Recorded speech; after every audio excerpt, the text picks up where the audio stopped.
সূরা সূরাতুজ জারিয়ার ৫৬ নম্বর আয়াতে কারিমার মধ্যে আমার আল্লাহ তাআলা বলেন, ওয়ামা খালাকতুল জিন্না ওয়াল ইনসা ইল্লা লিয়াবুদুন। আল্লাহু আকবার বলেন। আমার আল্লাহ তাআলা নিজেই বলেন যে আমি আল্লাহ তাআলা মানুষ এবং জিন জাতিকে বানাইলাম, একটা কারণে বানাইলাম, একটা উদ্দেশ্যে বানাইলাম। আর ওই একটা উদ্দেশ্য হলো জিন এবং মানবেরা শুধুমাত্র আমি আল্লাহর ইবাদত করবে, আর কারণে কার ইবাদত? জোরে বলেন তো কার ইবাদত? এমনি আল্লাহকে আল্লাহ বলে ডাকলে লজ্জা লাগেনি? তাহলে একটু জোরে বলেন না, কে কার ইবাদত? আল্লাহ আমার রব, এই রবি আমার সব। বলেন আল্লাহ আমার রব। মাশাআল্লাহ। দমে দমে তন মনে তারি অনুভব, দমে দমে তন মনে তারি অনুভব। বলেন আল্লাহ আমার রব, এই রবি আমার সব। বলেন আল্লাহ আমার রব, এই রবি আমার সব। ঠিক কিনা বলেন? এই জন্য আমার আল্লাহ তাআলা সূরা হামিম আস-সাজদার মধ্যে বলেন, ইন্নাল্লাযীনা ক্বালু রাব্বুনাল্লাহ সুম্মা ইসতাকামু তাতানাজ্জালু আলাইহিমুল মালাঈকা আল্লা তাখাফু ওয়ালা তাহজানু ওয়া আবশিরু বিল জান্নাতিল্লাতী কুনতুম তুআদুন। আল্লাহু আকবার বলেন না? আমার আল্লাহ তাআলা এখানে বলেন, যারা বলে নিশ্চয়ই রব আমার আল্লাহ, জোরে বলেন কে? আল্লাহ বলেন, যারা বলে নিশ্চয়ই রব আমার আল্লাহ, এবং এটা মুখেই শুধু বলে না, কাজে পরিণত করে, এই কথার উপরে অটলতার পরিচয় দেয়, অবিচল থাকে, আল্লাহ বলেন তাদের কোনো ভয় নাই। তাতানাজ্জালু আলাইহিমুল মালাঈকাতু আল্লা তাখাফু ওয়ালা তাহজানু। আল্লাহ বলেন তাদের কোনো ভয় নাই, তাদের কোনো চিন্তা নাই। আমার আল্লাহ বলেন আল্লাহর পক্ষ থেকে একদল রহমতের ফিরিস্তা নাজিল হয়, আর ফিরিস্তারা ডাক দিয়া বলে, বান্দা তোমার কোনো ভয় নাই, তোমার কোনো চিন্তা নাই, তোমার কোনো পেরেশান হওয়ার দরকার নাই। আল্লাহর বান্দারে, এখন তোমার কাছে আজরাইল আসছে, তোমার জানটা কবজ করে নিয়ে যাবে। তুমি যে গোটা জীবন তুমি এই কথার উপরে ছিলা যে আল্লাহ তোমার রব, এই কথার উপরে অবিচল ছিলা, অটল ছিলা গোলাম। এরপরে তুমি কখনো তুমি শিরিক করো নাই, কোনো গায়রুল্লাহকে আল্লাহর শক্তি তুমি ভাগ করে দাও নাই। সব সময় তোমার কাছে এবং কথায় আমলের মাধ্যমে তুমি পরিচয় দিয়েছো রব তোমার আল্লাহ। আল্লাহর গোলাম, অসুবিধা নাই, মনে করছো তোমার কাছে আজরাইল চলে আসছে, আজরাইলকে দেখে তুমি ভয় পেও না। তোমার আরামের ঘর তুমি রেখে যাবা, তোমার বিবিকে রেখে যাবা, ছেলে মেয়ে আত্মীয় স্বজন তোমার রয়ে যাবে দুনিয়ায়। এই জন্য তোমার কোনো টেনশন করা দরকার নাই। কোন জায়গায় তুমি যাইবা, কোথায় তোমাকে নিয়ে যাবে, পেরেশান হওয়ার দরকার নাই। বরং আল্লাহর পক্ষ থেকে তোমাকে খুশ খবরি দেওয়ার জন্য আমরা আসছি। আল্লাহর বান্দা রে, খবর শোনো, সুখবর তোমার জন্য নিয়ে আসছি। আমার আল্লাহ তোমাকে যেই জান্নাত দেওয়ার ওয়াদা করেছিল, আমার আল্লাহর ওই জান্নাতের সুসংবাদ নাও। সুবহানাল্লাহ। আল্লাহর যে ওয়াদা তোমাকে জান্নাত দিবে, এই কথার উপরে অটল থাকলে, আমলে পরিণত করলে, আমার আল্লাহ তোমার যে জান্নাতের ওয়াদা করেছে, এই জান্নাতের সুসংবাদ নাও। সুবহানাল্লাহ। শুধুই তাই না, তারা আরো বলেন, নাহনু আউলিয়াউকুম ফিল হায়াতিদ দুনিয়া ওয়া ফিল আখিরাহ। আল্লাহু আকবার বলেন। ওই রহমতের ফেরেশতা বলে, আল্লাহর বান্দা, দুনিয়ায় যেমন আমরা তোমার বন্ধু ছিলাম, তোমার উপকার করেছি, তোমার খেদমত করেছি, তোমার কল্যাণার্থে নিয়োজিত ছিলাম। আল্লাহর গোলাম, আখেরাতেও তোমার মরণের পরের জিন্দেগিতেও তুমি একা হবা না, আমরা রহমতের ফেরেশতা তোমাদের বন্ধু হইয়া গেলাম। সুবহানাল্লাহ বলে। এই জন্য প্রিয় বাবারা ভাইয়ার আমার বলতেছিলাম, রব আমার আল্লাহ, ওই আমার আল্লাহ তাআলা ডাক দেয়া কয়, গোলাম কেন আমি আল্লাহর গোলামি করবি না রে বান্দা? তরে তো বানাইছি আমার গোলামি করার জন্য, তরে তো দোকানদারি করার জন্য বানাই নাই, তরে তো গাড়ি চালাইবার জন্য বানাই নাই, তরে তো ব্যাংকে ব্যাংকার হবার জন্য বানাই নাই, তরে বড় বড় অফিস আদালত এগুলো ক্যাপচার করার জন্য তরে বানাই নাই। আল্লাহ ডাক দেয়া কয়, গোলাম এত দুনিয়ার ব্যস্ততার মধ্যে তুমি নিয়োজিত হয় না, এই ব্যস্ততার মধ্যে তোমাকে রাখার জন্য তো আমি বানাই নাই। বান্দারে তরে বানাইছি ইল্লা লিয়াবুদুন, আমি আল্লাহর ইবাদত ব্যতি রেখে ভিন্ন কারণে বানাই নাই। আমি আল্লাহর ইবাদত করবি, বন্দিগি করবি, এই কারণে তোরে বানাইছি রে গোলাম। মূলত আমি তোর মালিক, আমি তোর মুনিব, তুই যে আমার গোলাম এই পরিচয়টা দুনিয়ায় দিবি। ঠিক কিনা বলে? আমাদের মালিকের নাম কি জোরে বলেন? এ মিয়া, আমাদের মালিক হলো আল্লাহ, আমরা হলাম গোলাম। এই গোলাম আর মালিকের পরিচয় দেওয়ার জন্যই আমার আল্লাহ এত সুন্দর দুনিয়া সাজালেন, এত সুন্দর এই পৃথিবী আল্লাহ তাআলা বানালেন। একটা কারণেই আমার আল্লাহ তাআলা এই দুনিয়া বানাইছেন। আমার আল্লাহ ডাক দিয়া কয়, বান্দা তোর জন্য আমি সব কিছু বানাইলাম, কেবলমাত্র তরে বানাইলাম আমি আল্লাহর গোলাম। সুবহানাল্লাহ বলেন না? আল্লাহ কয়, বান্দা তুই করবি আমার গোলামি, আর আমার যত সৃষ্টি আছে সকল সৃষ্টি তোর গোলামি করবে। জোরে বলেন না সুবহানাল্লাহ? এমনি খারাপ লাগতেছে? খারাপ লাগতেছে নি? এক কথা বলতে হবে, আপনারা কথা বলতে পারেন না? জোরে বলেন, খারাপ লাগে? কথা না বললে কিন্তু আমি ওয়াজ করতে পারি না। অনেক বক্তা আছে মনে করেন চোখ বুঝে একেবারে ওয়াজ শুরু করছি, 3 ঘন্টা পরে চায় দেয় সামনে কেউ নাই, একজন বসে রয়েছে। মিয়া ভাই আপনি বসে রয়েছেন? আমি মাইক ম্যান। কি ম্যান? মাইক ম্যান তার যাইতে পারে না, মানে ওয়াজে এত খুশি হয়েছে, শ্রোতা সব চলে গেছে, চোখ তো আর খুলে না। তো ওইরকম ওয়াজ যদি করে তাহলে শ্রোতাদের ভিতরে কোনো পরিবর্তন আসবে না, তাসির হবে না। আমার কথা যদি আপনারা বুঝেন তাহলে হুহা উত্তর দিতে হবে। কথা বলেন ঠিক কিনা? এই ঘুমাইবেন এই শ্রোতা আমি পছন্দ করি না। মাহফিলে এসে ঘুমাইলে তো আপনি বাড়িতে লেফের নিচে শুয়ে থাকতে পারতেন। কথা বলেন ঠিক না? কষ্ট করে যখন আসছেন মাহফিলে, যখন বসছেন, তাহলে দিলের কান দিয়ে অন্য মনস্ক হওয়া যাবে না, হৃদয়ের কান দিয়ে কিছুক্ষণ আলোচনা শুনবেন ইনশাআল্লাহ। বলেন জোরে বলেন ইনশাআল্লাহ। কারা কারা হৃদয়ের কান দিয়ে আলোচনা শুনবেন? আল্লাহু আকবার। দুইটা হাত আমার আল্লাহকে দেখান। নারায়ে তাকবীর, নারায়ে তাকবীর।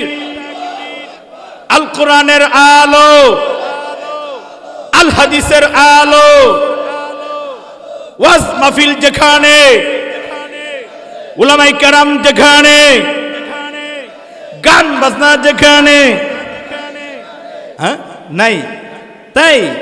মাশাআল্লাহ, আমিন। হাত নামান, মনে থাকে জানি। বলছেন গান বাজনা যেখানে, আমরা নাই সেখানে। আল্লাহ তুমি কবুল করো। জোরে বলেন তো আমিন। আপনারা খুব ট্যালেন্টফুল গো, একেবারে মানে খুব বিচক্ষণতার সাথে আলোচনা শুনতেছেন। আমি মনে করছি বলে অ্যান্সার কোনটা আবার দেন। আল্লাহ অনেক ভালো মানুষ আপনারা। এই যে মুখের মধ্যে কত সুন্দর হাসি, আমি আপনাদেরকে দোয়া করি আল্লাহ যেন কোনোদিন না দেয় কোনো কাশি। বলেন না আমিন। আমি আপনাদের অনেক ভালোবাসি। আমি যদি আপনাদের জিজ্ঞাসা আপনারাও বলবেন হুজুর আমরাও ভালোবাসি। আল্লাহ যেন আমাদের সবাই রে বানায় জান্নাতবাসী। বলেন না আমিন। এ খারাপ লাগতেছে নি? কিছুক্ষণ চলবে তো ইনশাআল্লাহ। আল্লাহ অনেক খুশি আমি, আমার যুবক ভাইরা বসে গেছে। আল্লাহ তুমি আমার যুব সমাজ, এই যুবক ভাইদেরকে কবুল করো, আমিন বলেন। আমি বলতেছিলাম অন্য মনস্ক হওয়া যাবে না, হৃদয়ের কান দিয়ে আলোচনা শুনতে হবে। কোন কান? জোরে বলেন। হৃদয়ে একটা কান আছে, এটা তো বাহ্যিক কান, এদিক দিয়ে ঢুকলে এদিক দিয়ে বেরোয় যাওয়ার সম্ভাবনা আছে।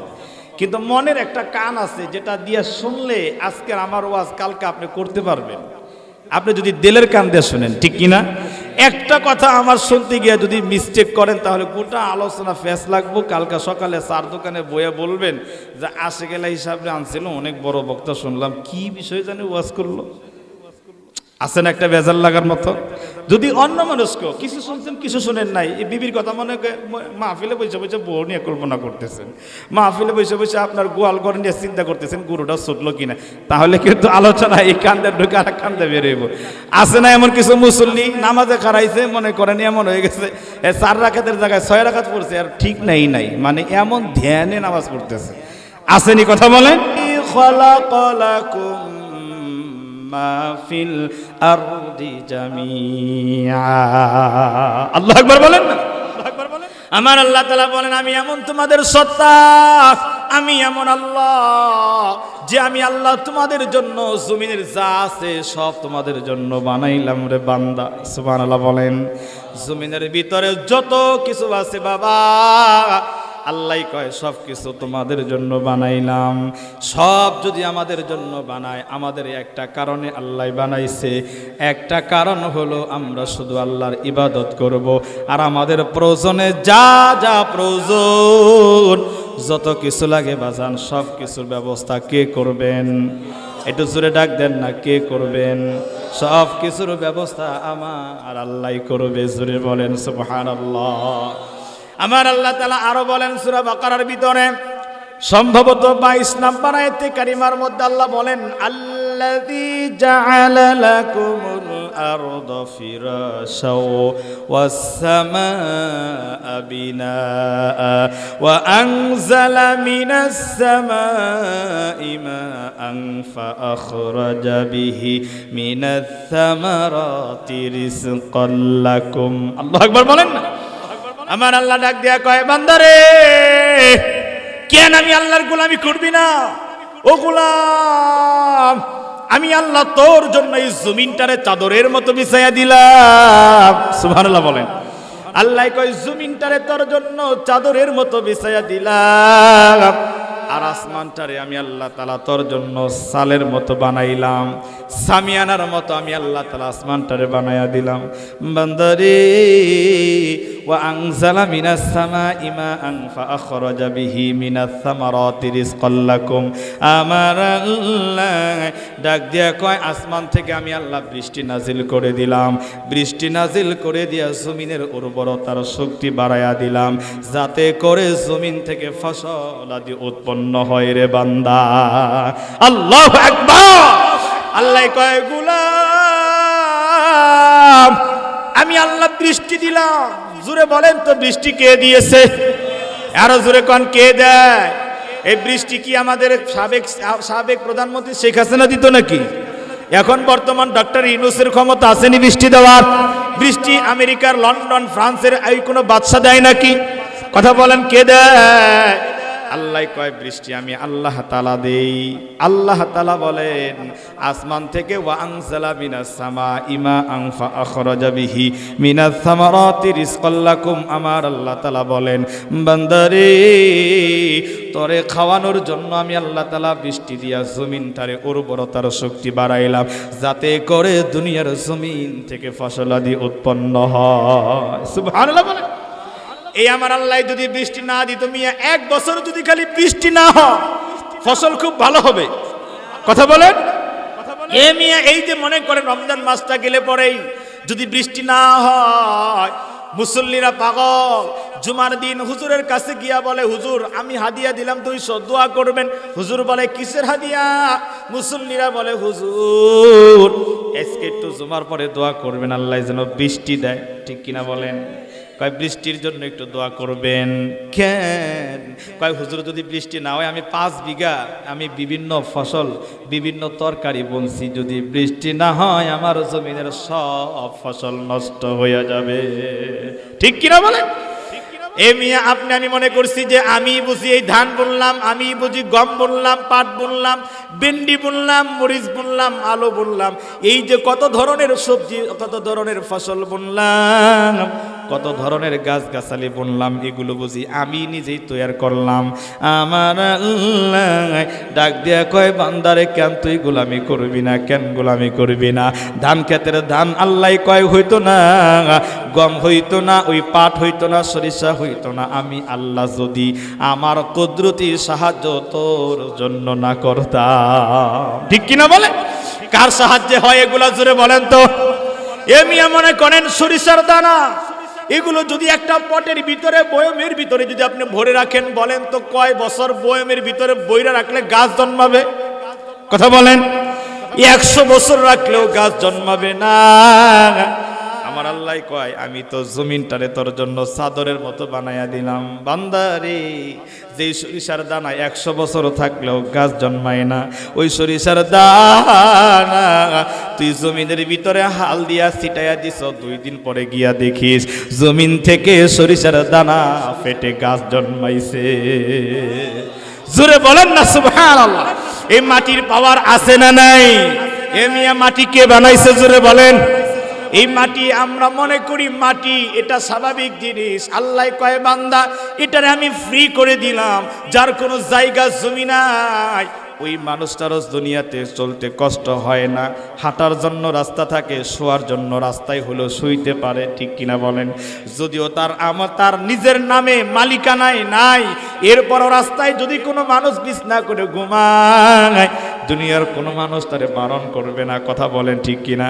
কারণ আল্লাহ কয় বান্দা তোরে আমি বানাইছি তোর থাকার জন্য। এই জমিনটারে আমি আল্লাহ তাআলা পাটির মতো, আমি আল্লাহ চাটিয়ার ময়দানের মতো বিছাইয়া দিলাম। সুবহানাল্লাহ বলেন। মাটিটা আমরা স্বাভাবিক মনে করি, মাটিটা অনেক দামি বাজার, অনেক দামি। মিয়া মনে করেন আপনাদের কারো কাছে মনে করেন স্বর্ণ, হীরা, মানিক, রতন, জহর, রতন, মণি, মুক্তা, এইগুলা জীবনেও কেউ চোখে দেখেন নাই, তাতে কি আপনার জীবন ধারণে কষ্ট হবে? কথা বলেন। মিয়া মাটি আর স্বর্ণ মনে করেন, এক বুড়ি স্বর্ণের দাম হলো মোটামুটি ধরেন 1,30,000। কতটুক স্বর্ণ? এক বুড়ি মানে এতটুক, পকেটে ভরে রাখলে হাতাইলে খুঁজে পাওয়া যায় না, ঠিক কিনা? আমি যদি বলি এক ভরি স্বর্ণ নিবেন নাকি 1 ঝাঁকা মাটি নিবেন, আপনি কইবেন হুজুর পাগল হইছেন, এই মাটি দিয়ে কি করতাম? 1 ঝাঁকা মাটি মানুষ কিনে নাকি? এক ভরি স্বর্ণই তো এটা 1.5 লক্ষ টাকার কাছাকাছি, এক ভরি স্বর্ণ নেমো। এখন আমি যদি বলি বাবা এই স্বর্ণটা আপনার জীবন ধারণের জন্য অত জরুরি না যত জরুরি এই জমিন নামের মাটি আপনার জন্য। কথা বলেন ঠিক কিনা? এই মাটির সাথে সম্পর্ক সারা দুনিয়ায় কোনো মানুষ বসবাস করতে পারে না। বলবেন হুজুর আমি মাটির সাথে সম্পর্ক ছাড়াই বাঁচবো। কেমনে বাঁচবেন? বললেন হুজুর আমি গাছের মধ্যে থাকবো, গাছের ভিতরে বাড়ি করব, অথবা মনে করলেন আমি উড়ন্ত বিমান বা হেলিকপ্টার বানায়া সর্বক্ষণ উপরেই থাকবো। আমি মানলাম আপনি থাকবেন। বন্ধু গো, বেঁচে থাকার জন্য আপনার খাবার দরকার আছে না নাই? বলেন তো খাবার খাওয়া দরকার আছে না নাই? এই যে খাবার খাইবেন, বলেন তো খাবারগুলো কোথা থেকে আসবে? খাবারগুলো আকাশ থেকে বৃষ্টির মতো কিন্তু পড়ে না, ঠিক কিনা বলেন? এমনি একটু হৃদয়ের কান লাগান, গভীর কথা বলি একটু শুনে। কেন আল্লাহরে মানবেন না? আল্লাহর নাফরমানি কেন করবেন? সেজদা কেন আল্লাহরে দিবেন না? আমার আল্লাহর কারিশমা, আমি আল্লাহর অগণিত নিয়ামতগুলো আমার আপনার চতুর্মুখী, কেন ওই আল্লাহর গোলামি করবেন না বাজান? যে আল্লাহ কয় বান্দা আমি জমিনটারে তোর এত প্রয়োজনীয় জমিনটারে এত সহজ করে দিলাম, বান্দারে তুই যে আঙ্গুর ফল খাস, আনার ফল খাস, ডালিম ফল খাস, কাঁঠাল খাস, আম খাস, জাম খাস, লিচু, কলা, কত ধরনের ফল তুই খাইলি রে বান্দা, একটা ফল মাটি সারা জন্ম নিতে পারে না, ঠিক কিনা বলেন? দামি দামি ফল তো খাইলেন, দামি আঙ্গুর খাইলেন, মনে করছেন কি এই রায়পুর বাজার থেকে কিনা এনে খাইছি আমার বাবার টাকা দিয়ে, আমার টাকা দিয়ে আমি কিনা খাইছি? আপনি 500 টাকা কেজি আনার ফল কিনা আনছেন, কিন্তু যে ব্যক্তি বিক্রি করছে তার বাপ দাদা 14 গোষ্ঠী বানায় নাই। কথা বলেন ঠিক কিনা? এই ডালিম, এই আনার, এই লেসু, এই কলা, এই ফলগুলো আমার আল্লাহ বানাইছে। জোরে বলেন না ঠিক কিনা? আল্লাহ কয় বান্দা আমি বানাইলাম, এটা মাটির মধ্য থেকে হইল। কেন বান্দা আমি আল্লাহর গোলামি করবি না? আল্লাহ কয় বান্দা তোর শরীরে শক্তি হইলে তুই দাঁড়ায় থাকতে পারবি, লম্বা লম্বা সেজদা দিতে পারবি, লম্বা লম্বা রুকু দিতে পারবি, লম্বা লম্বা ইবাদত তুই করতে পারবি। এই জন্য তোর শরীরে শক্তি দরকার, এই জন্য আমি আল্লাহ পুষ্টিকর খাবারগুলো তোরে খাওয়াইলাম। বান্দারে কত দামি দামি খাবার তুই খাইলি, কেন বোঝস না বান্দা? আমি তোরে খাওয়াইলাম আমার গোলামি করার জন্য, ঠিক কিনা বলে? ঠিক কিনা বলে? দামি খাবারগুলো আমার আল্লাহ খাওয়ালো। আঙ্গুর খাইলেন, কমলা খাইলেন, মালতা খাইলেন, খাইলেন তো আপনার বাড়ির গাছের কাঁঠাল আপনি নিজে খাইলেন। আচ্ছা বলেন তো বাবারা, মনে করেন আপনার বাড়িতে কাঁঠাল গাছ আছে, যাদের এই যে কাঁঠাল গাছ, আনসিজনে কাঁঠাল গাছ আর কাঠ গাছ দেখতে একই রকম লাগে, ঠিক কিনা বলেন? একই রকম ডিজাইন, কোনো ফল নাই কোনো গাছে। কিন্তু এই যে বর্তমান যেই সিজন চলতেছে, আপনি দেখবেন কাঠ গাছের মতো কাঁঠাল গাছের ভিতর থেকে মুসি বের হয়। সুবহানাল্লাহ বলেন। মাত্র 3 মাসের ভিতরে এই মুসি থেকে কাঁঠাল পরিপাক্য হয়ে যায়। জোরে বলেন সুবহানাল্লাহ। এত সুন্দর কাঁঠাল আমি জীবনে এমনও গাছ দেখছি যে এই গাছে হাজার হাজার কাঁঠাল, এক গাছে আছে না নাই? এক গাছের ভিতরে হাজার আইটেমের কাঁঠাল, হাজার পিস কাঁঠাল আমার আল্লাহ দিয়া দিল। এই মানে গাছের মালিক এই গাছ থেকে কাঁঠাল পারে, বিয়েই বাড়ি দেয়, নানির বাড়ি দেয়, শালার বাড়ি দেয়, জ্যাঠাইশের বাড়ি দেয়, খালার বাড়ি দেয়, কত বাড়িতে এরকম করে ডালা দেয়, আবার বাজারে নিয়ে বিক্রি করে। আর এই কাঁঠালের প্রশংসা করে, কাস্টমারদের ডেকে ডেকে বলে, ও কাস্টমার ভাইয়েরা, আমার গাছের কাঁঠাল বড় সুস্বাদু, দেখতেও বড় লাল টকটকা, মিষ্টির মতো, রসগোল্লার মতো বড়, গুলো অনেক সুস্বাদু। এই যে গাছের প্রশংসা, কাঁঠালের প্রশংসা, কাঁঠালের রুয়ার প্রশংসা করে আল্লাহর বান্দা। আল্লাহ ডাক দিয়া কয়, বান্দা রে, একটা বারও তো আমি আল্লাহর প্রশংসা করলি না। কে বানাইলো, কোথা থেকে আসলো রে বান্দা, একবারও আমি আল্লাহর প্রশংসা করলি না। ঠিক কিনা বলেন? একবারও আল্লাহর প্রশংসা নাই। কাঁঠাল খুব ভালো, আমার গাছের আম খুব ভালো, এমনি বলেন আলহামদুলিল্লাহ, সুবহানাল্লাহ। আমার আল্লাহ আমাকে খাওয়ানোর জন্য এত সুন্দর আম, এত সুন্দর কাঁঠাল বানাইছে। ঠিক কিনা বলেন? কষ্ট হইতেছে? রাগ করতেছেন? আলোচনা বুঝতেছেন তো? আমি মূল আলোচনার দিকে যাচ্ছি। তবে ঘটনা ইতিহাস বললে শুনে কানবেন, এরকম ওয়াজ অনেক আমার এই জীবনে অনেক আছে। কান্দে হার্ট ফেল করছে শ্রোতারা আমার কাছে, কানে কানে কয় হুজুর বন্ধ করেন। কেন? কয় 3 জন হার্ট ফেল, মাথায় পানি ডালতেছে। সকালবেলা খবর নিলাম, ইমাম সাহেবের কাছে ফোন দিছি, হুজুর কি খবর? মুসল্লি 3টার খবর কি? কয় কে কইছে মুসল্লি? এরা তো জীবনও মসজিদে আসে না। বুঝেন নাই? ওয়াজ শুনে কান্দে হার্ট ফেল করছে, কিন্তু নামাজে যায় না। তার মানে ওয়াজে আরে অ্যাকশন করছে না রিয়াকশন করছে। এই জন্য প্রিয় বাবারা, ভাইয়ারা আমার কথাগুলো একটু দিলের কান দিয়া শুনবেন। যেটা বুঝাইতেছিলাম যে আমার আল্লাহ যদি এত খেদমত আমার আপনার জন্য করে, ওই আল্লাহর ইবাদত, ওই আল্লাহর বন্দিগি করা দরকার আছে না নাই? আল্লাহ কয়, বান্দারে তোরে কাঁঠাল ফল খাওয়াইলাম, আম ফল খাওয়াইলাম, জাম ফল খাওয়াইলাম, শুধু তাই না, আল্লাহ কয় আমি তোরে নারকেল গাছ থেকে ডাব খাওয়াইলাম। সুবহানাল্লাহ বলেন। এই যে আকাশের মধ্যে মনে করেন এত উঁচুতে একটা নারকেল গাছ, ওই নারকেল গাছের ভিতরে ডাবের পানি আপনারা খাইছেন না জীবনে? এই যুবক ভাইরা ডাবের পানি খাইছেন? এটা কি মানে সস্তা জিনিস না দামি জিনিস? একটা ডাবের দাম বর্তমান এখন 150 টাকা, ভালো একটা ডাব হইলে 200 টাকা বড় হইলে। কথা বলেন, এই যে দামি ফলটা আমার আল্লাহ কেমন করে বানাইলো? আচ্ছা বলেন তো, ওই গাছের আগার ভিতরে এই পানিগুলো কে ঢুকাইয়া দিল? কেমনে ঢুকলো? এগুলো যদি মাথায় একটু চিন্তা করেন, আহারে ওই গাছের ভিতরে কে পানি ঢুকাইয়া দিল? খেজুর গাছের আগা কেটে কেটে সুন্দর করে পাত্র বেঁধে রাখে গাছিরা, সকালবেলা গিয়া দেখে 2 কেজি 5 কেজি 10 কেজি রস বের হইছে, আছে না নাই? কে বানাইল? মনে করেন নিম গাছ একটা, পাশে আর একটা খেজুর গাছ, নিম গাছের গুটি যে ছোট্ট ছোট্ট ফল হয়, আছে না নাই? এই নিম গাছের ছোট্ট ছোট্ট ফলগুলি খাইতে বড় মিষ্টি। কথা বলেন ঠিক কিনা? কয় ঠিক। নিম গাছের ফল মিষ্টি। কথা বলেন কেমন? এত তিতা, এটা খাওয়াই যায় না, ঠিক কিনা বলেন? খুব খেয়াল করে শোনেন। তাহলে এত তিতা এখন বুঝেন। এই যে পাশাপাশি গাছ কিন্তু দূরে না, এইখানে নিম গাছ, এখানে খেজুর গাছ, নিম গাছের গুটি এত তিতা, অথচ খেজুর গাছের রস এত মিঠা। এই খেজুর গাছের গোড়ায় কোন চিনির কল বসাইয়া আমার আল্লাহ আপনার জন্য খেজুর গাছের মাথার পানিটারে শরবতের মতো মিঠা বানাইয়া দিল। আল্লাহু আকবার। আমার দয়ার মাওলা রে,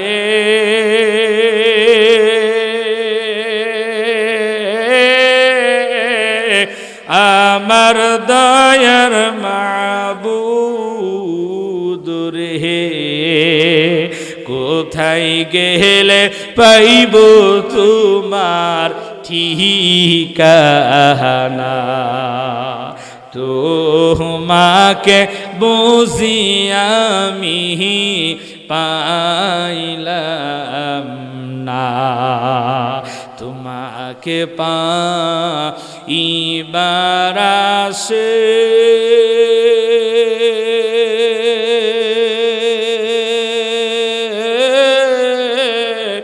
ঘুরি আমি দেশ বিদেশে,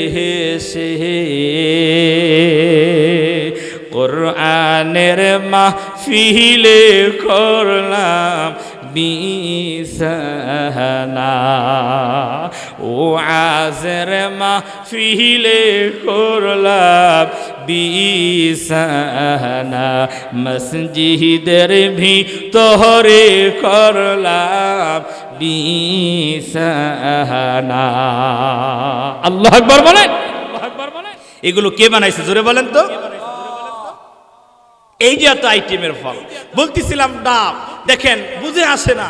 এই ডাবটা খাইতে গেলে কত কষ্ট, পারতে হয় অনেক উপর থেকে, এরপরে এটা কাটতে হয়, লোহার কোনো যন্ত্র ছাড়া ডাব খাওয়া যায় না। কথা বলেন ঠিক না? আচ্ছা, এই ডাব যদি এরকম করে কাভারিং এত মোটা না কইরা একটু পাতলা কইরা আমের শুকনার মতো বানায় দিত, তাইলে খাইতে একটু সহজ হইতো না? কথা বলেন। হ্যাঁ, ওই যে আমার মুরব্বী বাবা বলতেছেন না সহজ হইতো, সহজ হইতো দূরের কথা, খাইতেই পারতেন না। কথা বলেন ঠিক কিনা? কারণ আল্লাহ তো জানে এই ডাব গাছ এত নিচে থাকলে ওটা সমস্যা, দামি জিনিস, যে কোনো মানুষ যে কোনো সময় ফাইরা খাইয়ে ফেলাইব। এই 50 হাত উপরে, এরপরও দেশের কিছু কিছু সোনার ছেলে আছে, অগো জ্বালায় বাড়িওয়ালা ডাব কেউ দেয় না, আছে না নাই? আপনাদের দিকে নাই, আমাদের ওদিকে দেখছি অনেক যুবকরা। আবার এই খবর আমাদের কাছে আসেও, একজন আরেকজন আবার কয়ে দেয়, হুজুর কার আপনার পিছনে নামাজ পড়ে কে? অমুক অমুক নামাজ পড়ে। কি করছে জানেন? কি করছে? কয় তাহাজ্জুদের সময় নারকেল গাছে উঠছে। বাকিটা তো বুঝছি কিন লিগা উঠছে, 50 হাত গাছ বাইয়া উঠছে কিন লিগা, একটা ডাব খাওয়ার লিগা। আছে না নেই? এই গ্রামের যুবকরা খুব ভালো মানুষ। আল্লাহ গো, আমার এই রায়পুরের এই যুবকদেরকে আল্লাহ তুমি সোনার যুবক বানাইয়া দাও। আমিন বলেন না? তো ওই যে ডাব, আমার আল্লাহ উঁচু জায়গার মধ্যে এই ফলটা রাখছেন, এবং ওখান থেকে আল্লাহ কয় যখন বান্দা পারবে খুসা দিব সিবা দিয়া টাস করে এত উপর থেকে পড়লে ওই আমের মতো শুকলা হইলে 1 চামচ পানিও আপনি খাইতে পারতেন না, ঠাস করে ফাইটে মাটিতেই পড়তো। ঠিক কিনা বলেন? আল্লাহ কয়টা মজবুত করে দিলাম, 100 হাত উপর থেকেও যদি একটা ডাব পড়ে, এরপর ভিতরের পানিটা বের হওয়ার সম্ভাবনা নাই। আল্লাহু আকবার বলেন না? আল্লাহর সৃষ্টি কি আজীব, আমার আল্লাহর চাইতে ভালো কেউ বুঝে? কথা বলেন। আল্লাহর এক বান্দা বট গাছের নিচে ছায়া, তো বট গাছের নিচে ছায়ার মধ্যে একটু আরাম করছে, এরকম করে হেলাম দিয়ে শুইছে, শুইয়া উপর দিকে চাইছে, দেখে গাছ নি ওরে সুবহানাল্লাহ, 1/2 মাইল এলাকা জুড়ে এক বট গাছ। দেখেন না বট গাছ আপনারা? এগুলা হাটে বাজারে বেশি হয়, বিশাল বড় হয়। তো আল্লাহর বান্দা ছায়া দেখে বট গাছের ফল দেখছেন আপনারা? কত বড়? ছোট ছোট, মাশাআল্লাহ, ছোট ছোট। আল্লাহর বান্দায় কয় সে আল্লাহ তুমি তো আল্লাহ, তোমার ব্যাপারে তো কমপ্লেন করা ঠিক না, আমার কোনো অভিযোগ নাই, এত বড় গাছে আল্লাহ তুমি এতটুক ফল দিছো, বুঝে আসে না আল্লাহ, এত ছোট ফল দিছো। আর লতা পাতার মতো তরমুজ গাছ, অল্প ছোট্ট একটা গাছ, এই গাছের ভিতরে ও নিজে দাঁড়াইতেও পারে না, সারা জীবন মাটির মধ্যেই গড়ি পারে, ওরে দিছো তুমি আল্লাহ আদা মইনা একটা তরমুজ। আছে না নাই? তরমুজ ছিল 10 কেজি, 15 কেজি, 20 কেজিও আছে, আছে না? কথা বলেন। তো আল্লাহর বান্দা যখন এরকম বলতেছে, টাস করে একটা ওই বট গাছ থেকে একটা ফল নাকের এই মাঝখানে পড়ছে। কোথায় পড়ছে? নাকের মাঝখানে পড়লে পরে এখন কপালের মধ্যে হাত দিয়ে কয় সুবহানাল্লাহ, আলহামদুলিল্লাহ। আল্লাহ গো, আসলে তোমার ব্যাপারে কোনো অভিযোগ করা ঠিক না, তুমি যা করছো এটার মধ্যে, এটার চেয়ে তো সুন্দর আর কিছু নাই। এই মানে বট গাছের ফল যদি আজকে যদি তরমুজের সমান হইতো তাইলে আমার নাক আর বাড়ি নিয়ে যাইতে পারতাম না। কথা বলেন, নাক আমার একেবারে চেহারার সাথে মিশে একেবারে সেফটা হয়ে যাইতো, ঠিক কিনা বলেন? তো আল্লাহ কয় বট গাছ তো আমি ফল খাওয়ার জন্য বানাই নাই, এটা আমি ছায়া দেওয়ার জন্য বান্দাদের আরামের জন্য বানাইছি। এই গাছের নিচে আমার বান্দারা আরাম নিবে, শুবে, বসবে, বিশ্রাম নিবে। সুবহানাল্লাহ বলেন। এই জন্য আমার আল্লাহ কয় বান্দা কেন আমি আল্লাহর গোলামি করবি না? আমি আল্লাহ তোর জন্য এত কিছু করলাম রে বান্দা, এত আয়োজন আমি আল্লাহ তোর জন্য করলাম, কেন আমি আল্লাহর জন্য গোলামি করস না রে বান্দা? আল্লাহ কয় শুধুই তাই না, তোর জন্য আমি আল্লাহ আসমান বানাইছি, জমিন বানাইছি। অন্য জায়গায় আমার আল্লাহ আরো ডাক দিয়া বলেন, আলাম তারাও কাইফা খালাকাল্লাহু সাবআ সামাওয়াতিন তিবাকা ওয়া জাআলাল কমারা ফীহিন্না নূরা ওয়া জাআলাশ শামসা সিরাজা। আমার আল্লাহ ডাক দিয়া কয় বান্দারে তোর জন্য আসমানের সূর্যটা বানাইলাম। সুবহানাল্লাহ বলেন। আল্লাহ কয় 7 আসমান স্তরে স্তরে বানাইলাম, 7টা আসমান আল্লাহ কয় বান্দা তোর জন্য বানাইলাম। এরপরে যে আসমানের মধ্যে সূর্য দেখো রে বান্দা, এটা কিন্তু কোনো ছোট সূর্য না। আল্লাহ কয় এটা বিশাল বড়, দুনিয়ার চাইতে বিজ্ঞান এটারে বের করেছে, দুনিয়ার চাইতে 13 লক্ষ গুণ বড় করে সূর্য আমার আল্লাহ তাআলা বানাইছে। 9 কোটি 29 লক্ষ মাইল উপরে সূর্য থাকে বাজান। এত বড় সূর্য আল্লাহ কয় বান্দা তুই তো মাত্র 3.5 হাত একটা মানুষ। আল্লাহ ডাক দিয়া কয় বান্দা তুই 3.5 হাত একটা মানুষের জন্য আমি আল্লাহ এত বড় সূর্য বানাইলাম। সূর্যের জন্য তোরে বানাই নাই রে গোলাম, বরং তোর জন্য সূর্যটারে বানাইছি। সূর্য তোর গোলামি করে তোর জন্মের পর থেকে প্রতিদিন পূর্ব আকাশ থেকে সকালবেলা উঠে গেল, তোরে আলো দিল, তোরে তাপ দিল, তোর যে সমস্ত গাছগাছালির ভিতরে রোদের তাপ দরকার তাপ দিয়া গাছগুলো সতেজ করে দিল। আমার আল্লাহ ডাক দিয়া কয় বান্দা আমি গোটা দুনিয়াটারে লাইটিং করে দিলাম সূর্য দিয়া। এরপরে আল্লাহ কয় সন্ধ্যাবেলা আমি আবার আল্লাহ তাআলা পশ্চিম আকাশে অস্তমিত করে দিলাম সূর্যটারে। আল্লাহ ডাক দিয়া কয় ওয়াজআলাল কমারা ফীহিন্না নূরা ওয়াজআলাশ শামসা সিরাজা। দিনের বেলায় আলো দেওয়ার জন্য সূর্য বানাইলাম, রাতের বেলায় আবার তোর কষ্ট হবে রে বান্দা, অন্ধকারে চলতে তুই পারবি না। এই জন্য আমি আল্লাহ রাতের অন্ধকার দূর করার জন্য, হালকা মৃদু মিষ্টি আলো দেওয়ার জন্য আমি আল্লাহ তাআলা আসমানের ভিতরে চাঁদ বানাইয়া দিলাম। জোরে বলেন না সুবহানাল্লাহ। আচ্ছা মানুষ বলো দেখি রাত্রি কেন কালো? আচ্ছা মানুষ বলো দেখি রাত্রি কেন কালো? চাঁদ সূরজ কোথা হতে পেল এত আলো? ঠিক কিনা বলেন? আচ্ছা মানুষ বলো দেখি রাত্রি কেন কালো? চাঁদ সূরজ কোথা হতে পেল এত আলো? পশু পাখি কয় না কথা, মানুষ কেন কয়? ঠিক কিনা বলেন? এই মেজুরে বলেন না ঠিক কিনা? পশু পাখি কয় না কথা, মানুষ কেন কয়? বলো বলো বলো এসব কেমন করে হয়? ফুলগুলি সব নানান রঙের কেমন করে হয়? পাতাগুলি সবুজ বটে ফুলের মতো নয়। ঠিক কিনা বলেন? ফুলগুলি সব নানান রঙের কেমন করে হয়? পাতাগুলি সবুজ বটে ফুলের মতো নয়। ডিমগুলি সব একই রকম, পার্থক্য নাই মুঠে, তবে সাদা কালো বাচ্চাগুলি কেমন করে ফোটে? ঠিক কিনা বলে? দুধ কেন সাদা, মানুষ কাঁচা মরিচ ঝাল, আমগুলি সব পাকলে পরে কেমনে হয় তালাল? আমগুলি সব পাকলে পরে কেমনে হয় তালাল? আমরা মানুষ বাস করি ভাই এই দুনিয়ার অঙ্গে, হাতের রেখা আর চেহারা মিলে না কারো সঙ্গে। ঠিক কিনা বলেন? আমরা মানুষ বাস করি ভাই এই দুনিয়ার অঙ্গে, হাতের রেখা আর চেহারা মিলে না কারো সঙ্গে, আর মিলে না কথার ধরন আঙ্গুলের ওই টিপ, ঠিক কিনা বলেন? আর মিলে না কথার ধরন আঙ্গুলের ওই টিপ, স্রষ্টা আছে একজন এবার প্রমাণ হলো ঠিক। বলো বলো বলো মানুষ এই স্রষ্টাকে, আল্লাহ ছাড়া এমন স্রষ্টা হতে পারে কে? ঠিক কিনা বলে? আল্লাহ